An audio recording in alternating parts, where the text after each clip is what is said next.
ওং নমঃ শিবায়। হিন্দু ধর্মে শ্রাবণ একটি অত্যন্ত গুরুত্বপূর্ণ মাস। এটি বছরের সবচেয়ে পবিত্র মাস হিসেবে বিবেচিত হয়, কারণ এই মাসকে শিব ঠাকুরের মাস বলে মনে করা হয়। আর সোমবার হলো শিব ঠাকুরের বার। শিব সৃষ্টি, স্থিতি, প্রলয় এই তিনেরই কারণ। সর্বোচ্চ স্তরে শিবকে সর্বোৎকর্ষ, অপরিবর্তনশীল পরম ব্রহ্ম বলে মনে করা হয়। নমস্কার শ্রোতা বন্ধুরা, জীবন দর্শন মোটিভেশন চ্যানেলে আপনাদের সকলকে স্বাগত। আশা করি সকলে ভালো আছেন। আজকে আমরা শ্রাবণ মাসের সোমবার ব্রত কিভাবে পালন করব তা জেনে নেব। ভিডিওটি সম্পূর্ণ শ্রবণ করে একটি লাইক করবেন এবং চ্যানেলটি সাবস্ক্রাইব করে আমাদের পাশে থাকবেন। আর যদি আপনার কোনো মতামত থেকে থাকে তাহলে কমেন্ট করে জানাতে পারেন। এই বছর শ্রাবণ মাসে 4টি সোমবার পড়েছে। প্রথম সোমবার 4ঠা শ্রাবণ, ইংরাজির 21শে জুলাই। দ্বিতীয় সোমবার 11ই শ্রাবণ, ইংরাজির 28শে জুলাই। তৃতীয় সোমবার 18ই শ্রাবণ, ইংরাজির 4ঠা অগস্ট। আর চতুর্থ সোমবার 25শে শ্রাবণ, ইংরাজির 11ই অগস্ট। প্রতিটি শিবভক্ত অধীর আগ্রহে এই সোমবার ব্রত পালনের জন্য অপেক্ষা করে থাকেন, কারণ অন্তরের পূর্ণ ভক্তি এবং নিষ্ঠা সহযোগে সোমবারের শিব পূজা করলে বাবা মহাদেব ভক্তের কোনো মনস্কামনাই অপূর্ণ রাখেন না, এমনটাই মনে করা হয়। শ্রাবণ সোমবারে ব্রত পালন করলে জীবনের সুখ সমৃদ্ধি বৃদ্ধি পায়, আর্থিক সংকট কাটে, কর্মক্ষেত্রে সাফল্য লাভ হয়, বিবাহ সংক্রান্ত বাধা এবং সন্তান প্রাপ্তির বাধা কেটে যায়, পারিবারিক সমস্যা দূর হয়, দাম্পত্য সমস্যা দূর হয়, পারিবারিক সাফল্য লাভ হয় এবং আমাদের সার্বিক মঙ্গল সাধন হয়। ভগবান শিবের স্বর্গীয় আশীর্বাদ এবং আধ্যাত্মিক উন্নতির জন্য প্রতি সোমবার তার পুজোর পাশাপাশি ভক্তরা শিবকে তুষ্ট করতে উপবাসও পালন করেন। শ্রাবণ সোমবারের ব্রত পালনের কিছু নির্দিষ্ট নিয়মাবলী আছে। ব্রত পালনের আগের দিন অর্থাৎ রবিবার সংযম পালন করতে হবে। যারা বিবাহিত তাদের ব্রহ্মচর্য পালন করতে হবে। ব্রতের দিন অর্থাৎ সোমবার সকাল সকাল ঘুম থেকে উঠতে হবে। সারাদিন মনে মনে মহাদেবের নাম স্মরণ করতে হবে। এই দিন দিবানিদ্রা নিষিদ্ধ এবং কারো সাথে কলহে লিপ্ত হওয়া বা কাউকে কটু কথা বলা ঠিক নয়। শ্রাবণ সোমবারে শিব পুজোর সর্বাধিক প্রশস্ত সময় হল প্রদোষকাল, অর্থাৎ সূর্যাস্তের 1 ঘন্টা আগে থেকে 1 ঘন্টা পরের সময়কাল। প্রদোষকালে পুজো যদি সম্ভব না হয় সেক্ষেত্রে সকালে পুজো করা যেতে পারে। তবে প্রদোষকালে পুজো করলে সকালে নিত্য পূজার সময় ফুল বেলপাতা সহযোগে শিব পূজা করতে হবে এবং শ্রাবণ সোমবারে যে বিশেষ পুজো রয়েছে সেটা প্রদোষকালে করতে হবে। ব্রতের আগের দিন অর্থাৎ রবিবার রাতে নিরামিষ খেতে হবে। ব্রতের দিন নিয়ম অনুযায়ী সম্পূর্ণ উপবাস থেকে মহাদেবের পুজো করে প্রসাদ খেয়ে উপোস ভাঙতে হবে। তবে শারীরিক অসুবিধার কারণে যাদের পক্ষে সম্পূর্ণ নির্জলা উপবাস সম্ভব নয় তারা সারাদিন ধরে ফল, ফলের রস, মিষ্টি, সাবুদানা, শরবত ইত্যাদি খেতে পারেন। শ্রাবণ সোমবার ব্রত পালন করলে সারাদিন মাত্র একবারই পেট ভর্তি খাবার খাওয়া যাবে, অর্থাৎ রাত্রে ভরপেট খাওয়া যেতে পারে। তবে এদিন অন্ন গ্রহণ করা যাবে না এবং ব্রতকারীকে তেল ও নুন বর্জিত খাবার গ্রহণ করতে হবে। এছাড়াও ব্রত পালনের দিন গম এবং ডাল জাতীয় কোনো খাবার না খাওয়াই ভালো, অর্থাৎ আটা, ময়দা বা বেসনের তৈরি কোনো খাবার খাওয়া যাবে না। এদিন ডালিয়াও খাওয়া যাবে না, তবে বাজরা থেকে উৎপন্ন আটা বা ময়দার তৈরি খাবার খেতে কোনো বাধা নেই। শিব পুরাণের রুদ্র সংহিতায় শ্রাবণ মাসে মহাদেবকে বিশেষ কিছু শস্য সহযোগে পুজো করার কথা বলা হয়েছে। এতে আমাদের জীবনের বাধা বিপত্তি যেমন দূর হয়, তেমনি আমাদের বিশেষ কিছু মনস্কামনা পূরণে এগুলি সহায়তা করে। তবে এগুলি অবশ্যই সম্পূর্ণ বিশ্বাস সহযোগে পালন করতে হবে। শ্রাবণ মাসের প্রত্যেকটি সোমবার পঞ্চামৃত এবং গঙ্গা জল দিয়ে বাবার অভিষেক করানোর বিশেষ তাৎপর্য রয়েছে। যেমন কাঁচা দুধ দিয়ে অভিষেক করলে সাংসারিক এবং কর্মক্ষেত্রের অশান্তি থেকে মুক্তি পাওয়া যায় এবং দীর্ঘায়ু লাভ করা যায়। শিব পুরাণের রুদ্র সংহিতায় শ্রাবণ মাসে মহাদেবকে বিশেষ কিছু শস্য সহযোগে পুজো করার কথা বলা হয়েছে। এতে আমাদের জীবনের বাধা বিপত্তি যেমন দূর হয়, তেমনি আমাদের বিশেষ কিছু মনস্কামনা পূরণে এগুলি সহায়তা করে। তবে এগুলি অবশ্যই সম্পূর্ণ বিশ্বাস সহযোগে পালন করতে হবে। শ্রাবণ মাসের প্রত্যেকটি সোমবার পঞ্চামৃত এবং গঙ্গা জল দিয়ে বাবার অভিষেক করাতে হবে।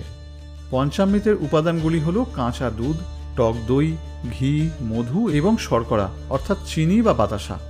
পঞ্চামৃতের এই উপাদানগুলি দিয়ে অভিষেক করানোর বিশেষ তাৎপর্য রয়েছে। যেমন কাঁচা দুধ দিয়ে অভিষেক করালে সাংসারিক এবং কর্মক্ষেত্রের অশান্তি থেকে মুক্তি পাওয়া যায় এবং দীর্ঘায়ু লাভ করা যায়। দই দিয়ে অভিষেক করালে জীবন থেকে দুর্ভাগ্য অনেকাংশে দূরীভূত হয়।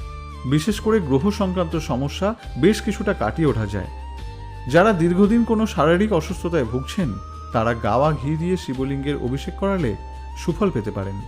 এছাড়াও সন্তান প্রাপ্তির জন্য ঘি দিয়ে শিবলিঙ্গের অভিষেক করা বিশেষ ফলপ্রদ বলে মনে করা হয়। মধু দিয়ে শিবলিঙ্গের অভিষেক করালে জীবনে মান সম্মান বৃদ্ধি পায় এবং কর্মক্ষেত্রে উচ্চ পদ লাভের সম্ভাবনা বৃদ্ধি পায়। এছাড়াও আমাদের মানসিক শান্তি আসে, ফলে ব্যক্তিগত জীবনের সম্পর্কগুলি আরও সুমধুর হয় এবং আমাদের আকর্ষণ ক্ষমতা আরও বৃদ্ধি পায়। শর্করা দিয়ে অভিষেক করালে আর্থিক সমস্যা থেকে মুক্তিলাভ সম্ভব হয়। গঙ্গা জল দিয়ে অভিষেক করানোর বিশেষ কিছু গুণাবলী রয়েছে, যেমন গঙ্গা জল দিয়ে শিবলিঙ্গের অভিষেক করলে মহাদেব অত্যন্ত তুষ্ট হন এবং জীবের মোক্ষ লাভ হয়, এমনটাই বিশ্বাস করা হয়। গঙ্গা জলে সামান্য কর্পূর মিশিয়ে ভোলানাথের অভিষেক করলে জনপ্রিয়তা বৃদ্ধি পায়। আবার গঙ্গা জলে যদি কালো তিল মিশিয়ে অভিষেক করা হয় তাহলে জীবনের খারাপ সময় ধীরে ধীরে কাটতে থাকে। এছাড়া যারা বিনোদন জগতের সঙ্গে যুক্ত তারা কর্মজগতের সুনাম অর্জনের জন্য গঙ্গা জলে সামান্য আতর মিশিয়ে শিবলিঙ্গের অভিষেক করলে বিশেষ সুফল পাওয়া যায়। তবে অভিষেক করার সময় কখনো হলুদ বা সিঁদুর ব্যবহার করবেন না, পরিবর্তে চন্দন ব্যবহার করতে পারেন। বাবা মহাদেবকে বেলপাতা অবশ্যই নিবেদন করবেন। ধুতরা ফুল শিবলিঙ্গে নিবেদন করলে সন্তান প্রাপ্তি সংক্রান্ত বাধা দূর হয়। আকন্দ ফুল দ্বারা বাবার পূজা করলে সামাজিক মান সম্মান বৃদ্ধি পায় এবং নীল অপরাজিতা শিবলিঙ্গে নিবেদন করলে তা আমাদের মনস্কামনা পূরণে সাহায্য করে। জুঁই ফুল যদি শিবলিঙ্গে নিবেদন করা হয় তাহলে আকস্মিক ধনলাভের সম্ভাবনাও বৃদ্ধি পায়। সাদা পদ্ম মহাদেবকে নিবেদন করলে পারিবারিক শান্তি বৃদ্ধি পায়। শিউলি ফুল শিবলিঙ্গে অর্পণ করলে মানসিক দুশ্চিন্তা এবং অবসাদ থেকে মুক্তি পাওয়া যায়। পঞ্চামৃত ছাড়াও যদি শ্রাবণ মাসে শিবলিঙ্গের অভিষেক আখের রস দিয়ে করা হয় তাহলে আর্থিক উন্নতি ঘটে। আখের রস না পাওয়া গেলে আখের গুড় জলে মিশিয়ে নিয়ে শিবলিঙ্গের অভিষেক করা যায়। কেশর মিশ্রিত দুধ সহ শিবলিঙ্গের অভিষেক করলে মনের মতো জীবনসঙ্গী পাওয়া যায়। এছাড়াও সর্ষের তেল দিয়ে শিবলিঙ্গের অভিষেক করলে শত্রু নাশ হয়। গোটা গোলমরিচ শিবলিঙ্গে নিবেদন করলে রোগ মুক্তি ঘটে এবং গোটা লবঙ্গ শিবলিঙ্গে নিবেদন করলে আর্থিক সংকট ধীরে ধীরে কমতে থাকে। জীবন থেকে নেগেটিভিটি দূর করার জন্য শিবলিঙ্গে সিদ্ধি পাতা নিবেদন করা হয়। অক্ষত আতপ চাল যদি শিবলিঙ্গে নিবেদন করা হয় তাহলে আমাদের আর্থিক সমস্যা দূর হয়। এছাড়া ছোলার ডাল শিবলিঙ্গে নিবেদন করলে বিবাহ সংক্রান্ত বাধা দূরীভূত হয়। বিউলির ডাল শিবলিঙ্গে অর্পণ করলে শনি গ্রহের সমস্যা থেকে অনেকাংশে মুক্তি পাওয়া যায়।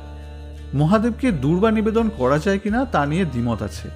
তবে জগৎজননী মা শারদা একবার কথা প্রসঙ্গে বলেছিলেন যে ঠাকুর শ্রীরামকৃষ্ণের পুজোতে দূর্বা লাগে। দূর্বার মাঝের সৃষ্টি ফেলে দিয়ে 3টি দল রাখতে হবে, ওই রকম দূর্বা দিয়ে শিব পূজা করতে হবে। অর্থাৎ মা শারদার কথা অনুযায়ী শিবকে দূর্বা নিবেদন করা যায়। শিবলিঙ্গে দূর্বা নিবেদন করলে আয়ু বৃদ্ধি পায়, পারিবারিক সুখ বৃদ্ধি পায় এবং শিবলিঙ্গে ভস্য বা বিভূতি নিবেদন করলে পাপক্ষয় ঘটে। শ্রাবণ মাসে মহাদেবের বিশেষ পুজো করার পর এই ব্রত কথা আপনাদের পাঠ করতে হবে বা শ্রবণ করতে হবে। শুরু করছি শিবের সোমবারের ব্রত কথা। প্রাচীনকালে এক নগরে এক মহাজনের বাস ছিল। তিনি ছিলেন বহুল ধন সম্পত্তির অধিকারী, কিন্তু ওই মহাজন নিঃসন্তান হওয়ার কারণে দুঃখী থাকতেন। তাই প্রতি সোমবার উপবাস রেখে শিব পার্বতীর পূজা করতেন ওই মহাজন। মা পার্বতী তার ভক্তিতে প্রসন্ন হয়ে শিবের কাছে ওই মহাজনের মনস্কামনা পূর্ণ করার আবেদন জানান। শিব জানান, হে পার্বতী, এটিই মহাজনের ভাগ্যে লেখা রয়েছে। কিন্তু পার্বতী শিবের এই কথা স্বীকার করতে চান না এবং মহাজনের ভক্তির সম্মান রাখার আবেদন জানাতে থাকেন। অবশেষে শিব মহাজনকে পুত্র লাভের আশীর্বাদ দেন, কিন্তু তার পুত্রকে শুধুমাত্র 12 বছরের আয়ু দেন শিব।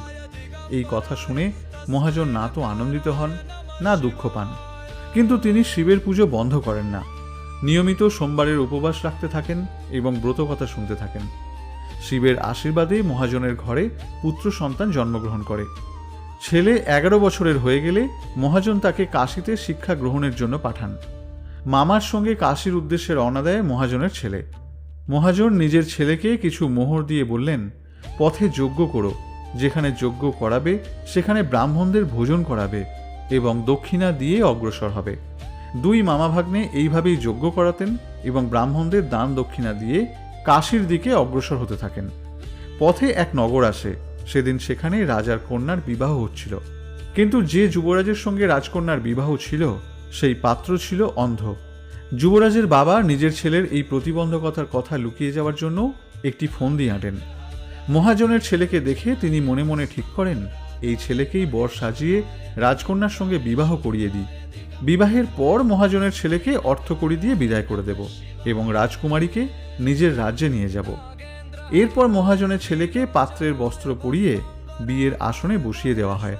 কিন্তু মহাজনের ছেলে ন্যায়পরায়ণ ছিল, এটি সে মেনে নিতে পারেনি। সুযোগ বুঝে মহাজনের ছেলে রাজকুমারীর আঁচলে লিখে দেয় যে তোমার বিয়ে আমার সঙ্গে হয়েছে, কিন্তু যে যুবরাজের সঙ্গে তোমাকে পাঠানো হবে সে এক চোখে অন্ধ। আমি কাশী শিক্ষা গ্রহণ করতে যাচ্ছি। এই বিষয়টি জানার পর রাজকুমারী নিজের মা বাবাকে এই সম্পর্কে জানায়। রাজা নিজের কন্যাকে বিদায় করেন না, বরযাত্রী ফিরে যায়। অন্যদিকে মহাজনের ছেলে ও তার মামা কাশী পৌঁছে সেখানে যজ্ঞ করান। যেদিন ছেলের বয়স 12 বছর হয় সেদিন যজ্ঞ রাখা হয়েছিল। ছেলেটি নিজের মামাকে বলে, আমার শরীর ভালো লাগছে না। মামা বলেন, তুমি ভিতরে গিয়ে শুয়ে পড়ো। শিবের কথা মতো কিছুক্ষণের মধ্যেই ছেলেটি শেষ নিঃশ্বাস ত্যাগ করে। মৃত ভাগ্নেকে দেখে মামা বিলাপ শুরু করেন। সেই সময় শিব ও পার্বতী সেদিক দিয়ে যাচ্ছিলেন। মাতা পার্বতী বলেন, প্রভু, এই কান্নার স্বর আমি সহ্য করতে পারছি না, আপনি এই ব্যক্তির কষ্ট দূর করুন। পার্বতীর আবেদনে শিব মৃত বালককে জীবিত হওয়ার আশীর্বাদ দেন। শিবের আশীর্বাদে সেই বালক জীবিত হয়ে যায়। শিক্ষা সমাপ্ত করে সে নিজের নগরের উদ্দেশ্যে রওনা হয়। পথে পুনরায় সেই নগরে পৌঁছায় যেখানে রাজকন্যার সঙ্গে ছেলেটির বিয়ে হয়েছিল। সেই নগরেও যজ্ঞের আয়োজন করে তারা। ছেলেটির শ্বশুর তাকে চিনে যায়, তার আপ্যায়ন করে নিজের মেয়েকে তার সঙ্গে বিদায় জানায়। এদিকে মহাজন ও তার স্ত্রী অভুক্ত অবস্থায় ছেলের প্রতীক্ষায় বসে থাকেন। প্রতিজ্ঞা করেছিলেন যে ছেলের মৃত্যু সংবাদ পেলে তারাও প্রাণত্যাগ করবেন। কিন্তু ছেলের জীবিত হওয়ার সংবাদ পেয়ে অত্যন্ত আনন্দিত হয়ে পড়েন। সেই রাতে মহাজনের স্বপ্নে এসে শিব বলেন, হে শ্রেষ্ঠী, আমি তোর সোমবারের উপবাস ও ব্রত পালনে সন্তুষ্ট হয়ে ছেলেকে দীর্ঘায়ুর আশীর্বাদ প্রদান করছি। যে ব্যক্তি সোমবারের উপবাস করে এবং এই ব্রত কথা শোনে তার সমস্ত দুঃখ দূর হয় এবং সমস্ত মনস্কামনা পূর্ণ হয়। প্রিয় শ্রোতা বন্ধুরা, আশা করি ভিডিওটি আপনাদের সমৃদ্ধ করেছে। ভিডিওটি ভালো লাগলে একটি লাইক করবেন আর আপনার প্রিয়জনের সাথে শেয়ার করবেন। পরবর্তী ভিডিওতে 16 সোমবার ব্রত কিভাবে পালন করবেন সেই বিষয়ে আলোচনা করা হবে। সনাতন ধর্মকে জানার জন্য এবং সনাতন ধর্মের মাহাত্ম্যের মাধ্যমে জীবনকে অনুপ্রাণিত করতে চ্যানেলটি সাবস্ক্রাইব করে রাখবেন। সকলে ভালো থাকবেন, সুস্থ থাকবেন আর শ্রাবণ সোমবার ব্রত পালন করবেন। নমস্কার। नित्याय शुद्धाय दिगंबराय तस्मै नकाराय नमः शिवाय।